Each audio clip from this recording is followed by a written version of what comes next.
Hello, வணக்கம் மக்களே. இன்னைக்கு நான் உங்ககிட்ட பகிர்ந்து கொள்ளணும்னு நினைச்சிட்டு இருந்த ஒருத்தரோட கதை தான். ஒரு விளையாட்டு வீரரோடது இது. அவர் உண்மையிலேயே அந்த விளையாட்டுல தலை சிறந்து விளங்கினாரு. இந்த ஆர்டிக்கிள நான் ஏன் பகிர்ந்துக்கணும் அப்படின்னு நினைச்சேன்னா, வாழ்க்கை இவ்வளோதானா அப்படின்ட்டு நம்மளால அது மூலமா கத்துக்க முடியும். ஸோ அவரு அமெரிக்க நாட்டை சேர்ந்தவர். அவரு ஒரு பாஸ்கெட் பால் பிளேயர். ஸோ அவர் பேர் தான் கோபி பிரையன்ட். அவரோட ஸ்போர்ட்ஸ்லேயே one of the best players அப்படின்னு சொல்லலாம். அவர் நிறைய கிளப்ஸ்க்காக விளையாடியிருக்காரு. நிறைய போட்டிகளுக்கும் விளையாடியிருக்காரு. மைக்கேல் ஜார்டன் எல்லாருக்குமே தெரிஞ்சிருக்கும். ஒரு பாஸ்கெட் பால் லெஜண்ட். அதே மாதிரி கோபி பிரையண்ட்டும் ஒன் ஆஃப் த லெஜண்ட்ஸ்ன்னு சொல்லுவாங்க.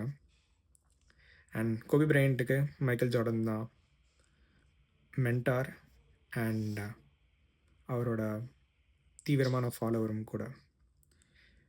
ஸோ கோபி பிரையண்ட் அவரோட வாழ்நாளில் எத்தனையோ போட்டிகளில் விளையாடி ஜெயிச்சிருக்காரு அண்ட் தோக்கவும் செஞ்சுருக்காரு. ஆனால் அவரோட வாழ்க்கையோட முடிவு பார்த்திங்கன்னா ரொம்ப சோகமானது. அது நிறைய பேருக்கு தெரிஞ்சிருக்கும்னு நினைக்கிறேன். நியூஸ்லாம் நீங்கள் பார்த்துருப்பீங்க. ஸோ அவர் இறக்கும் போது அவரோட சொத்து மதிப்பு $600 மில்லியன். அவரோட மதிப்பு $600 மில்லியன். ஸோ அவருக்கு என்ன ஆச்சுன்னா, அவரும் அவரோட பொண்ணும் ஒரு பாஸ்கெட் பால் போட்டிக்காக ஹெலிகாப்டரில் போயிருக்காங்க. அவங்க 2 பேர் மட்டும் இல்ல. அவங்க அவங்க கூட சேர்ந்து 9 பேர் பயணம் செஞ்சுருக்காங்க. அந்த பயணத்தின் போது அன்னைக்கு ஆக்சுவலி ரொம்ப மேகமூட்டமானதும், பனியும் எல்லாமும் இருந்ததுனால, அன்னைக்கு போக வேணாம் அப்படின்னு அட்வைஸ் பண்ணியிருக்காங்க. பட் இருந்தும் அந்த ஃப்ளைட் அந்த ஹெலிகாப்டரை ஓட்டுனவரு நினச்சாரு, இல்ல இல்ல போகணும் என்று. கோபி பிரையண்ட் அன்னைக்கே நினச்சிருந்தா அந்த போட்டிக்கு போகாமல் தவிர்த்திருந்திருக்கலாம். அன்னைக்கு அப்படி அவர் தவிர்த்திருந்தாருன்னா, அவர் இன்னைக்கு நம்மளோட இந்த உலகத்தில் இருந்திருப்பார். ஒரு அன்ஃபார்ச்சுனேட்டான விஷயம் என்ன ஆச்சுன்னா, அன்னைக்கு அவர் மட்டும் அந்த பயணத்தில் இல்லை, அவரோட பொண்ணும் ட்ராவல் பண்ணியிருக்காங்க.